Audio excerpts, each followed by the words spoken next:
오늘 말씀 마태복음 3장 13절에서 17절입니다. 이때에 예수께서 갈릴리로부터 요단강에 이르러 요한에게 세례를 받으려 하시니 요한이 말려 이르되 내가 당신에게서 세례를 받아야 할 터인데 당신이 내게로 오시나이까. 예수께서 대답하여 이르시되 이제 허락하라. 우리가 이와 같이 하여 모든 의를 이루는 것이 합당하니라 하시니 이에 요한이 허락하는지라. 예수께서 세례를 받으시고 곧 물에서 올라오실새 하늘이 열리고 하나님의 성령이 비둘기같이 내려 자기 위에 임하심을 보시더니 하늘로부터 소리가 있어 말씀하시되 이는 내 사랑하는 아들이요 내 기뻐하는 자라 하시니라. 아멘. 늘 행복하시기를 바랍니다. 아멘. 우리 예수님이 이 땅에 오신 것을 기념하는 날이 있죠. 어떤 날입니까? 성탄절이죠. 성탄절. 그런데 사실 교회에서는요, 예수님이 이 땅에 오셔서 우리의 구원자로 오심을 기념하는 날이 두 개예요. 하나가 바로 12월 25일인 성탄절이고 또 하나는 1월 6일로 지키는 주현절이라고 하는 날입니다. 주현절. 사실 주현절이란 말은 이렇게 잘 못 들었죠?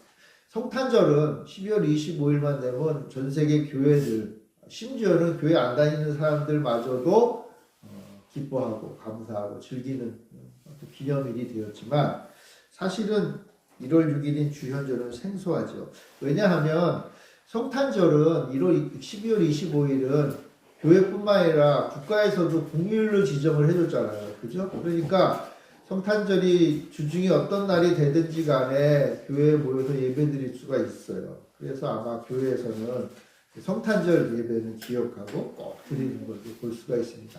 아주 예전에는요, 이 성탄절이 우리나라의 공휴일이 아니었을 때도 있었거든요. 그런 때는 성탄절날 12월 25일 날 아침에 예배를 드리지 못하잖아요. 그럴 때는 성탄절이 끼어 있는 주의 주일날을 성탄주일로 예배를 드렸어요. 근데 이제 성탄절이 공휴일이 되니까 성탄절 날 예배를 드렸던 것이죠.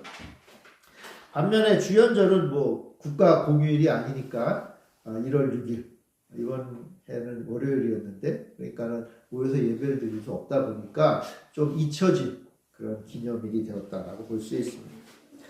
우리 개신교는 그래서 주현절을 특별히 이렇게 지키지는 않아요. 네, 뭐 동방정교회라는 게 여러분 러시아나 동구권에 있는 기독교, 그러니까 우리 개신교나 카톨릭과는 좀 다른 제3의 이 기독교거든요. 이 동방정교회는 주현절을 귀하게 여깁니다. 동방정교회는 오히려 성탄절보다는 주현절을 예수님의 탄생일로 여겨요. 그래서 그때 이제 모여서 예배를 드리죠. 카톨릭도 개신교와는 달리 그래도 주현절을 좀 더 중요하게 여기죠. 다만 우리 개신교는 주현절 날 예배는 드리지 않고 대신 주현절이 지난 다음 주일, 오늘이에요 바로. 이 오늘 주현절을 함께 해서 예수님의 수세주일로 지켜요. 수세주일이란 뭐냐면 예수님이 세례 받으신 것을 기념하죠. 사실상 예수님이 세례 받으심으로써 이 땅에 당신의 사역을 시작하시기로 한 날이 주현절이에요. 그러니까 주현절과 세례는, 예수님의 세례는 아주 밀접한 관계가 있고, 그래서 교회는 주현절 이후의 첫 번째 주일을 수세주일로 지키면서 사실상 주현절을 함께 지키는 것이죠. 그래서 오늘 우리가 바로 이제 수세주일, 첫 번째 수세주일로 이제 예배를 드립니다. 예수님이 이 땅에서 사역을 하기 전에 요단강에서 그 세례 요한을 찾아가서 세례를 받으십니다.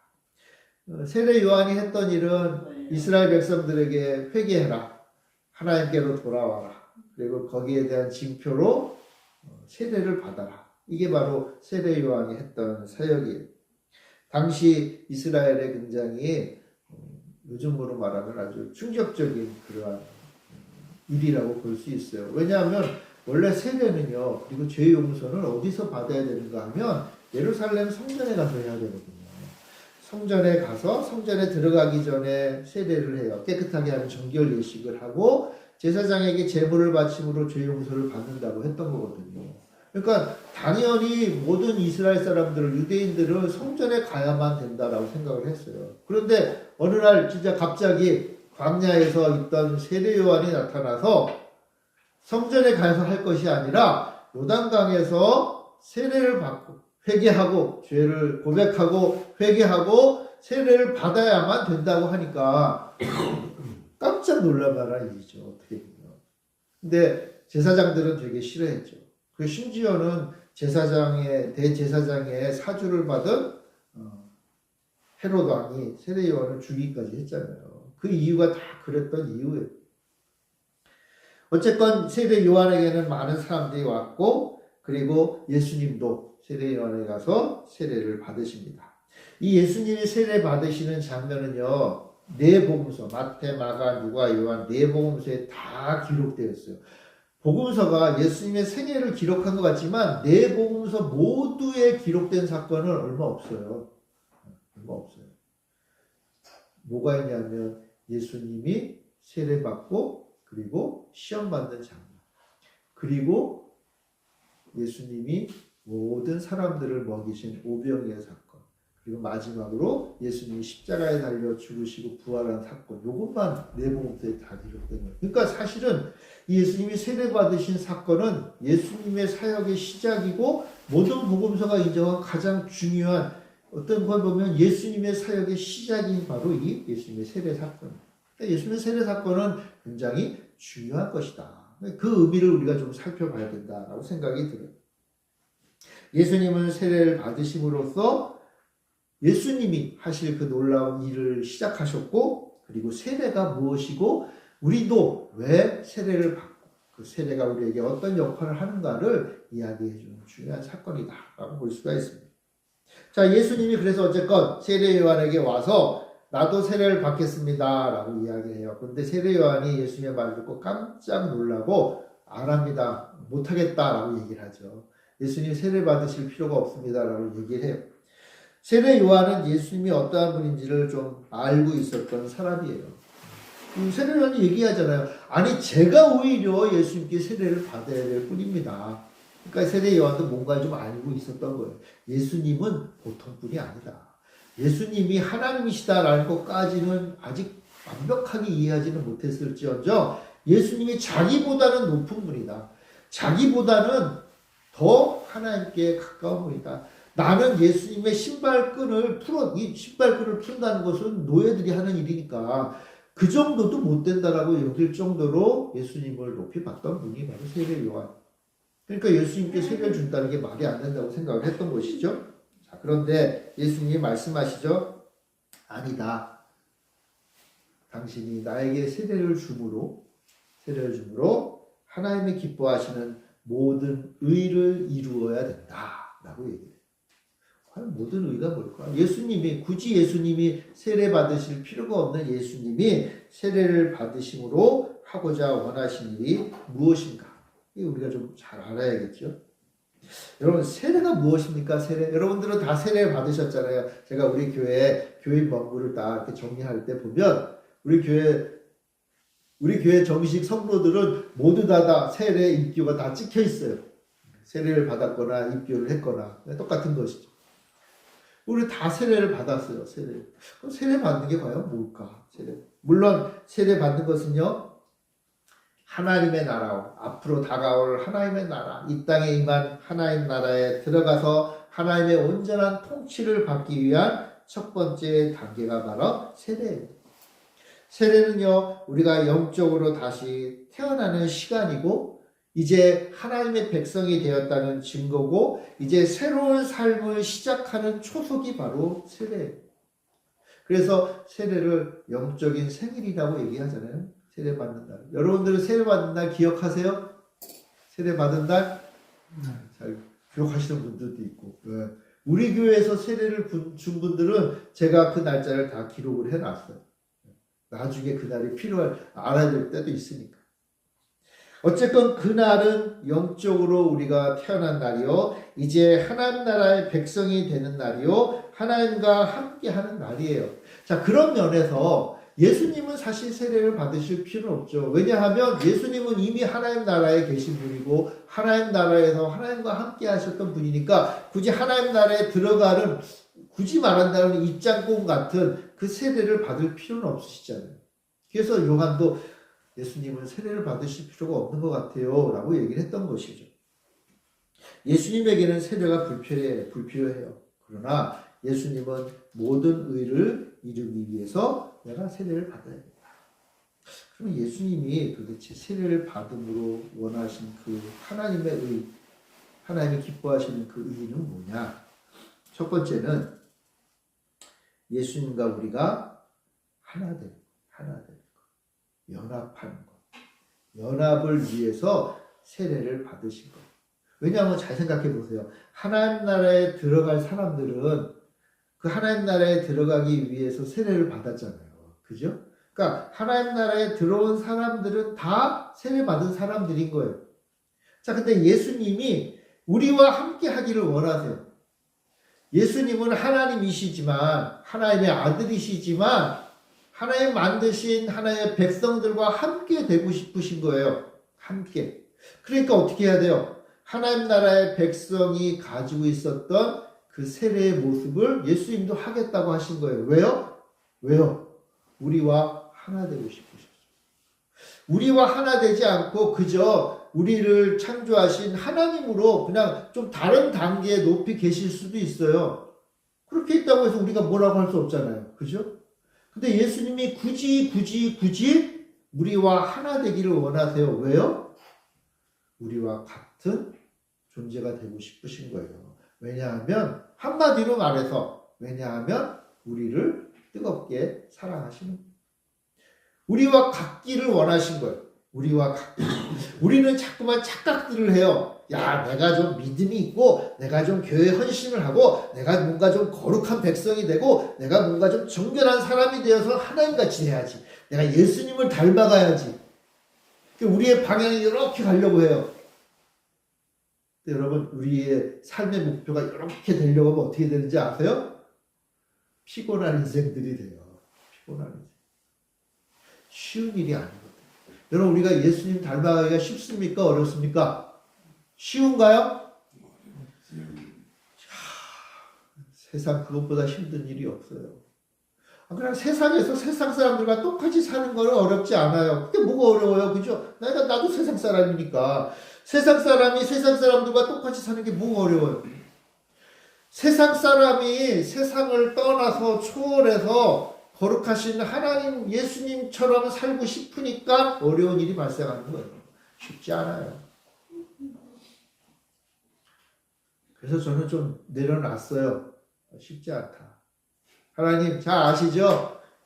제가 아무리 목사래도 안 되는 거 아시죠?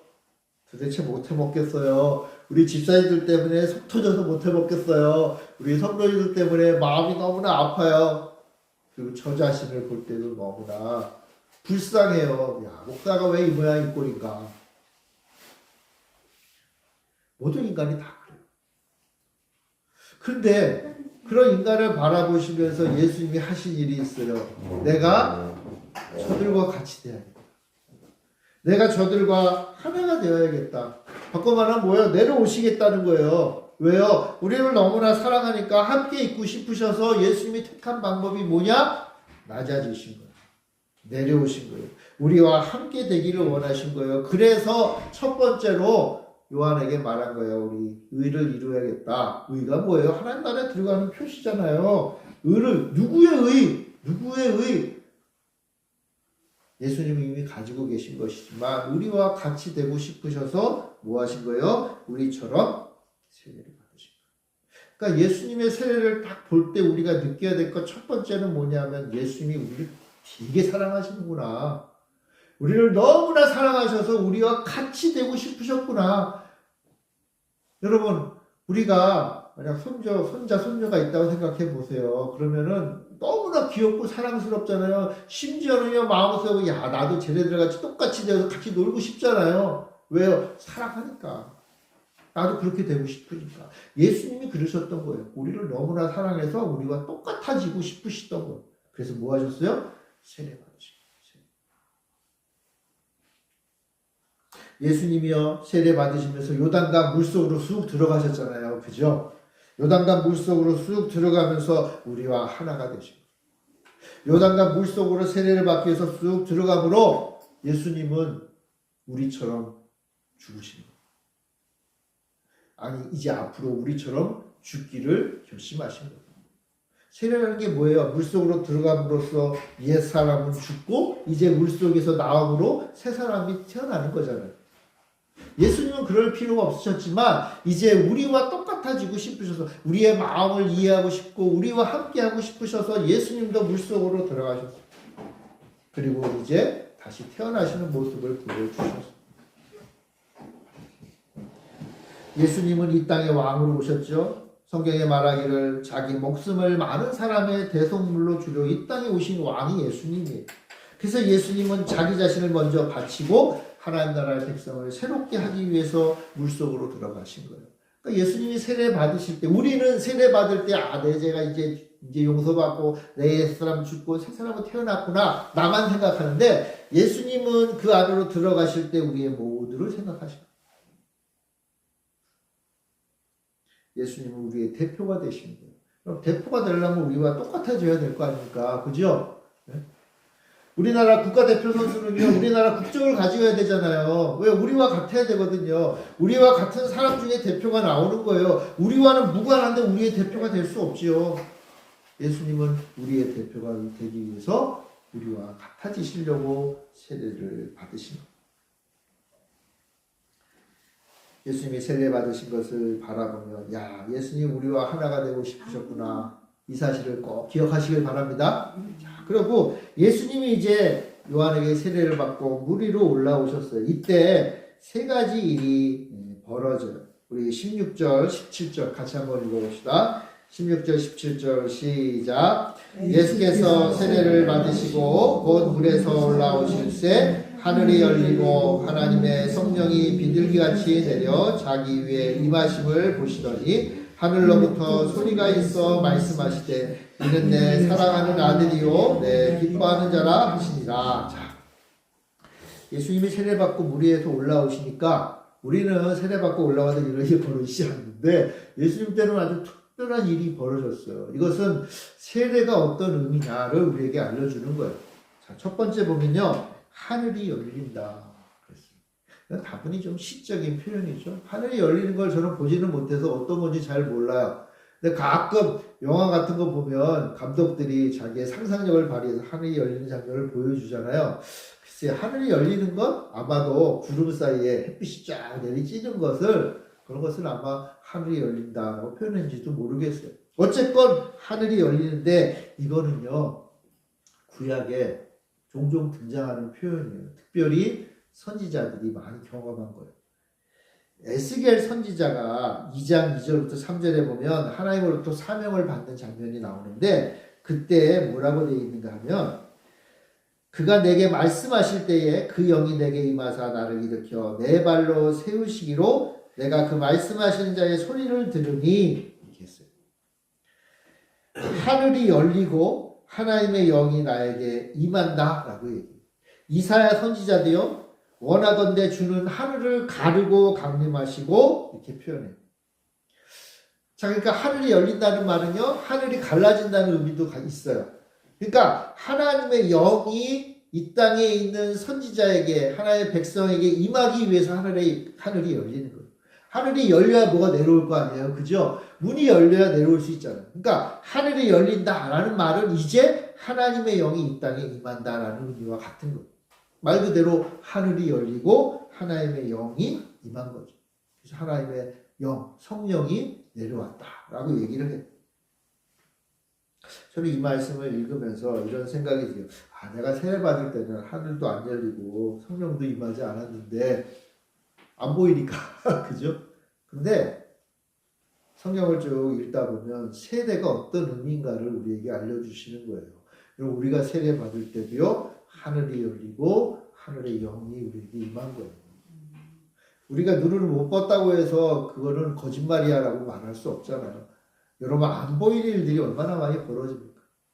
근데 성경은 분명히 말씀하시기를 하나님의 백성에게 세례가 있을 때 이 놀라운 일들이 벌어지는 거예요. 우리는요, 선지자처럼 우리 예수님처럼 세례받을 때 하늘이 열리고 성령이 임하는, 성령이 임한다는 것은 하나님의 영이 나와 함께 영원히 거하신다는 표현이에요. 그러니까 우리가 세례를 받을 때, 믿음으로 세례를 받을 때 이 놀라운 역사가 있었다는 거예요. 있었다. 앞으로 있을 거라가 아니라 있었다 하는 거예요. 있었다.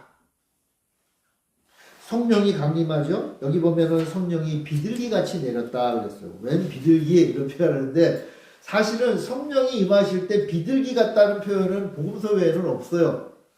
심지어는요, 학자들이요, 그 당시에 여러 가지 문헌들을 다 뒤져봤어요. 그래도 없어요. 없는 표현이에요. 이 도대체 왜 복음서 기자가 그렇게 표현을 했을까? 유독 이 복음서 기자들만 그렇게 표현했거든요. 비둘기같이, 비둘기의 형체로 내려왔다. 저는 확실하지는 않지만 진짜 비둘기같이 내려오셨던 것 같아요. 그러니까 그것을 보고 비둘기를 비둘기라고 하지 뭐라고 그랬어요. 그죠? 그렇게 했던 것 같아요. 비둘기가 무슨 의미일까요, 여러분? 비둘기.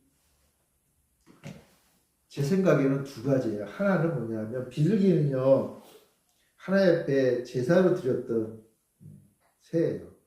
가장 가난한 자들이 드렸던 제물이 바로 비둘기예요. 뿐만 아니라 하나님 앞에 아브라함이 제사를 드릴 때도 언약의 제물로 바쳤던 거예요. 그러니까 비둘기라는 게 이스라엘 백성들에게는 어떻게 보면 익숙한 거예요. 하나님께 드리는 것. 가난한 자든 부한 자든 하나님 앞에 드릴 수 있는 귀한 제물의 의미가 있는 것 같아요. 또 한 가지는요, 성령이 비둘기 같다라는 거 보면 창세기 1장 2절에 보면 하나님의 영이 수면 위에 운행하셨다 그랬어요. 하나님의 영, 성령이 수면 위에, 물 위에 이렇게 운행하신 거잖아요. 이거는 나중에 노아의 홍수 때 노아가 홍수물이 다 없어졌나 확인하기 위해서 누굴 내보냈어요? 비둘기를 내보냈죠. 비둘기가 온 땅을 다 돌아다니다가 돌아왔잖아요. 아마도 성령님이 이 온 땅을 관찰하신다고 할까요? 하나님의 온 세상을 지켜보시는 것을 상징하는 의미로 비둘기의 모양을 얘기하셨던 것 같아요. 무엇이 되었든지 간에 중요한 것은 하나님의 영이 당신이 택한 사람 위에 임했다는 거예요. 당신이 이제 사명을 주고 능력을 줄 사람, 그래서 세례를 주는 그 사람 위에 하나님의 영이 임했다. 왜요? 그를 통해서 하나님이 무엇인가를 하기 원하셔서 하나님의 영을 주시는 겁니다. 그러므로요, 여러분, 세례를 통해서 성령이 임한 성도는요, 이제 다 하나님으로부터 사명을 받고 하나님이 주신 능력 가운데 사는 사람들이에요. 세례, 그저 단순히 물 이렇게 부어서 정결하게 하는 예식 아니에요. 그거는 가장 기초적인 것에 불과해요. 사실상 세례는요, 정결하게 한다는 의미보다는 죽었다 살아나는 것이고 하나님의 영이 임하는 것이고 이제 하나님의 놀라우신 계획이 우리의 인생 가운데 펼쳐진다는 것을 확증하는 사건이에요. 세례는 그렇기 때문에요. 교회에서 우리 그리스도인들이 받을 수 있는 최고의 순간이에요. 최고의 순간. 오늘 우리 한국교회가 약간 아쉬운 부분이 그거예요. 세례식을 너무 그냥 구렁이 담당하듯이 그냥 쑥 이렇게 흘러가요. 근데 원래 중세시대나 그 위에 우리 초대교회 그리고 우리 개신교 종교개혁 이후에 세례교육 엄청나게 복잡하고 엄청나게 진지하고 엄청나게 애를 쓰면서 통과했어요. 왜요? 세례가 그만큼 중요하기 때문에. 세례는요, 우리 주님과 하나 되는 날이고 세례는 하나님의 영이 임하는 날이에요. 그리고 이제 하나님의 백성으로 이 땅에서 살아가기 시작하는 날이 바로 세례입니다. 세례는 하나님의 능력을 덧입는 시간입니다. 자, 마지막으로요, 하늘이 열리고 성령이 임한 다음에 하늘의 선포, 하늘로부터 소리가 임하게 돼요. 세례를 받은 예수님에 대해서 하나님은 침묵하지 않으시고 세상을 향하여 선포하죠. 예수님에 대해서 뭐라고 말씀하시는가 하면 이는 내 사랑하는 아들이요 기뻐하는 자다. 사랑하는 아들이요 기뻐하는 자다. 이거는 구약의 표현에 의하면 하나님이 택한 왕 다윗의 자손 이스라엘의 구원자를 표현하는 거예요. 하나님이 사랑하시는 아들은 이스라엘의 왕을 말하는 거예요. 이스라엘의 왕. 이거는요, 하나님이 택한 왕, 하나님이 택한 기름 부음 받은 선지자, 하나님이 특별히 선택해서 하나님의 일을 이루어 가시기 위해서 택한 메시아를 나타내는 단어예요. 메시아라는 뜻이 뭐예요? 기름 부음이잖아요. 그죠? 세례는요, 기름 부음의 초대교회의 모습이라고 볼 수 있습니다. 이사야는요, 이런 말을 이사야서 42장 1절에 내가 붙드는 나의 종, 내 마음에 기뻐하는 자, 곧 내가 택한 사람을 보라. 내가 나의 영을 그에게 주었은즉 그가 이방의 정의를 베풀리라. 오늘 이 예수님의 세례식 장면을 그대로 예언한 거예요. 내가 붙드는 하나의 붙드시는 나의 종은 하나님이 기뻐하시는 사람이고 내가 택한 사람이고 내가 영을 부어주는 사람이고 이제 그가 이방의 정의를 베푸는 하나님의 일을 행할 사람이다. 누구가 이런 일을 한다는 거예요? 누가? 물론 이스라엘의 왕들이 그 일을 했고요. 이스라엘의 선지자들이 그 일을 했고요. 그 일을 이제 예수님이 하시고요. 예수님 따라 세례를 받는 우리 모든 하나님의 백성도 똑같이 그 일을 하는 거예요. 똑같이. 예수님만 하시고 끝? 이게 아니에요. 이제 예수님의 그 사명을 이 땅의 백성으로 부르신 우리를 사랑하시는 하나님이 주신 사명 따라 우리 모두가 다 그 일을 하는 백성이에요. 그 일을 위해서 여러분 세례를 주신 거예요. 그 일을 위해서. 세례를 괜히 준 게 아니에요. 그동안의 죄를 용서함 받고 앞으로의 죄도 용서. 여러분 세례를요 그저 우리가 지은 죄를 용서받는 그 정도 수준으로 생각하면 안 돼요. 우리는 자꾸만 내가 지은 죄, 그 죄에 대한 그 죄책 때문에 내 부족한 것 거기에 전전긍긍해가지고 그래도 난 세례 받았으니까 그 죄 용서 받았겠지. 여러분 그 정도 수준으로 만족하면서 신앙생활하게 하는 게 사단의 흉계예요. 우리는 그 문제들에 매여있는 존재들이 아니에요. 우리가 실수하고 허물이 있고 지금도 부족함이 많지요. 우리는 원래 그런 존재들이에요. 왜냐면 이 땅의 사람들이니까. 그런데 하나님께서는 우리에게 세례를 베푸심으로 그 모든 죄를 용서하셨을 뿐만 아니라 이제 하나님의 기뻐하시는 자요, 하나님의 위대한 일을 하는 자요, 하나님과 함께 하는 자요, 하나님의 영광을 드러내는 자로 사용하실 사람으로 택하신 거예요. 그래서 말씀하시는 거예요. 우리를 사랑하고 기뻐한다. 우리를 사랑하고 기뻐한다 라고 말씀하시는. 오늘 이 말씀은요 예수님에게 주신 말씀이에요. 맞아요. 예수님에 대해서 말씀하셨죠. 그런데요 이 말씀은 그저 예수님에게로 끝이는 게 아니에요. 여러분 예수님은요 어떤 면에서 보면은 이미 죽음을 이기신 분, 아니 죽음이 그렇지 공격할 수 없는 하나님이시고요. 원래부터 하나님의 아들이시잖아요. 원래부터 하나님의 기뻐하시는 분이에요. 원래부터 하나님의 능력을 그대로 가지고 계신 분이에요. 그런데 뭐 굳이 이런 얘기를 하겠어요. 예수님이 그러한 분이라는 사실을 다시 한번 확인하는 것 이상으로 이제 예수님을 따라 세례받고 예수님과 함께 걸어가는 우리 모든 교회, 우리들에게 주시는 말씀입니다. 우리가 누구라는 거예요? 우리는요 하늘이 열리고 하나님의 영을 받은 자들이고 하나님의 기뻐하시는 자고 하나님의 사랑하는 자들이고 이 세상의 마을 권세를 다스릴 왕으로 부르심을 받은 자들이라는 거예요.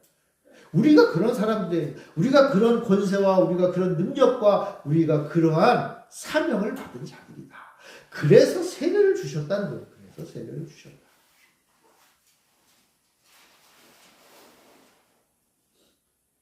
오늘 예수님이 이 땅에 빛으로 오셨어요.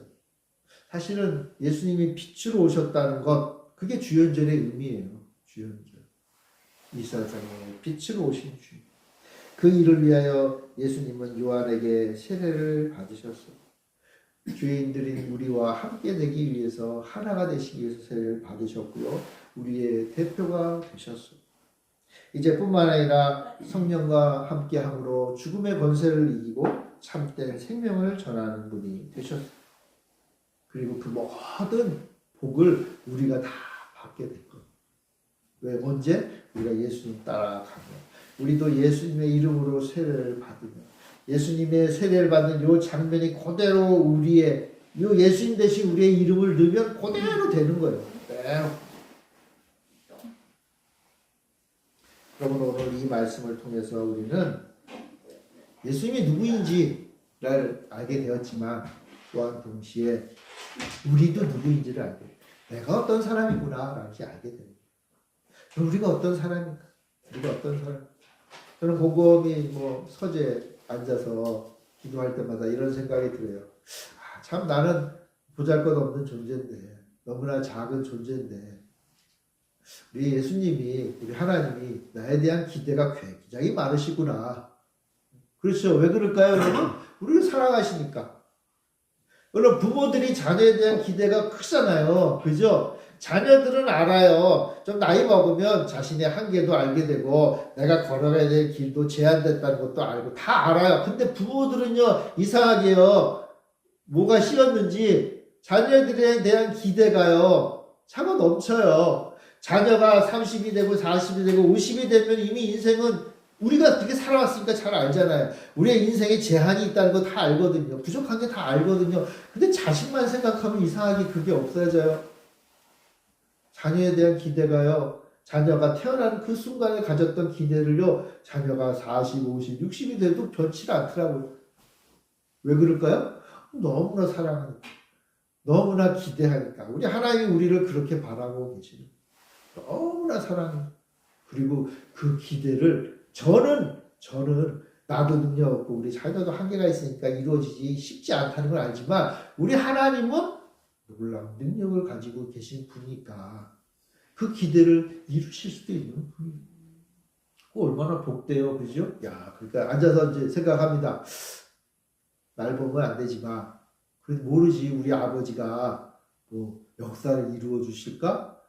기대하고 소망하면서 기도하는 거예요. 왜요? 우리를 뜨겁게 사랑하시니까. 우리와 함께 될 정도, 그렇게 함께 되고 싶으셔서 하늘 보좌를 버리고 이 땅에 내려오셔서 그저 우리가 함께 놀다가 가신 게 아니라 그랬잖아요. 그죠? 우리와 같이 되셔서 우리처럼 죽음의 과정을 통과하면서 고통 속에서도 우리의 마음을 알고 싶으셔서 우리를 살리고 싶으셔서 죽음의 과정을 통과하시고 우리보다 앞서서 부활하셔서 우리에게 소망으로 그 길을 열어주신 분이 바로 예수님이시죠. 그리고 하나님이시죠. 이제 우리는 예수님 따라가면 그 길을 그대로 가는 거예요. 그리고 그 길을 가기 위해서 첫 번째 과정인 세례의 과정을 통과했어요. 사랑하는 성도 여러분, 우리는 다 세례받은 자요, 하나님의 택하신 자요, 하나님의 자녀가 된 줄 믿습니다. 그러면 이제 이 역사가 우리 가운데 펼쳐지는 거예요. 성령이 우리 안에 와 계세요. 성령님의 능력을 우리 이제 덧입었어요. 우리가 마음속으로 하나님 앞에 요청하는 거예요. 하나님 나 좀 도와주세요. 나에게 힘을 주세요 하면 힘을 주시는 거예요. 하나님 나에게 지혜를 주세요 하면 지혜를 주시는 거예요. 내가 달라고 안 해서 하나님이 안 주시는 거예요. 왜요? 달라고 하길 원하시는 거예요. 왜요? 왜냐하면 하나님과 나와 함께 있음을 깨닫게 하기 위해서 달라고 하시는 거예요. 달라고 하세요. 뭐든지 달라고 하세요. 아, 이거는 안 될 것 같은데? 여러분, 우리가 하나님 앞에 기도할 때 큰 실수하는 것 중에 하나가 뭐냐 하면, 하나님 앞에 요 100을 달라고 해야 되는데, 하나님 100을 주실 수 있을까? 걱정이 돼서 나 스스로 내 능력상 부족할 것 같아요. 하나님 그냥 50만 주셔도 될 것 같아요. 그럼 하나님 얼마 줄까요? 50밖에 안 줘. 50 달라고 했으니까. 그럼 나중에 와서 통탄을 하는 거야. 하나님 100 달라고 그럴 거야. 여러분, 하나님 앞에 마음껏 차고 넘치도록 구하시길 바랍니다. 그럼 우리가 30년 전에 그 젊은 패기와 열정과 믿음으로 구했던 것들이 있죠? 지금은 너무 이제 지나가서 이제 안 되겠지 하는 거. 왜 안 돼요? 우리는 늙었지만 하나님은 늙지 않으시잖아요. 기도하세요. 하나님이 놀랍게 역사하시고 하나님이 놀랍게 우리에게 주시고 하나님이 더 좋은 것으로 주실 수 있는 분이에요. 왜요? 우리를 너무나 사랑하셔서 세례 받으셨기 때문에 우리처럼 세례 받으시고 우리와 하나가 되고 싶으셔서 오늘 이 말씀을 여러분들이 읽고 묵상하면서 저는 가장 큰 은혜는 하나였어요. 뭐냐면 예수님 따라 우리 세례 받으면 뭐 죄 용서 받고 능력이 임하고 뭐 하늘이 열리고 뭐 왕이 되고.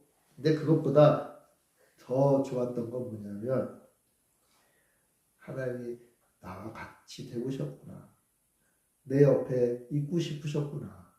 내 곁을 떠나지 않기 위해서 나와 같이 세례 받으셨구나. 이게 더 큰 은혜더라. 임마누엘, 주님이 하나님이 나와 함께 하기 원하셔서 무엇을 받으셨다? 세례를 받으셨다. 이 말씀 기억하고 우리가 받은 이 세례의 귀함을, 존귀함을 잊지 않고 살아가는 우리 귀한 성도님들 다 되시기를 바랍니다. 기도하겠습니다. 사랑의 주님, 예수님이 누구신가를 세례를 통해서 알게 하시니 참 감사합니다. 또 이 말씀을 통해서 우리가 또한 누구인지도 알게 하시니 참 감사합니다. 주님 받으신 그 세례를 통해서 우리가 주님과 하나가 되며 하늘의 능력을 맛보며 하나님의 사랑받는 자녀임을 기억하게 하시니 감사합니다. 우리가 이 귀한 복음을 잊지 않게 하시고 늘 주님과 동행하게 하시고 주님 주신 이 세례를 기억하며 사는 우리 모든 귀한 백성들 되게 하여 주시옵소서. 우리와 함께하기 원하셔서 우리에게 세례를 베푸시고 또 당신이 세례 받으신 것을 우리가 기억하며 기쁨으로 살아가는 우리 모두가 되게 하여 주시옵소서.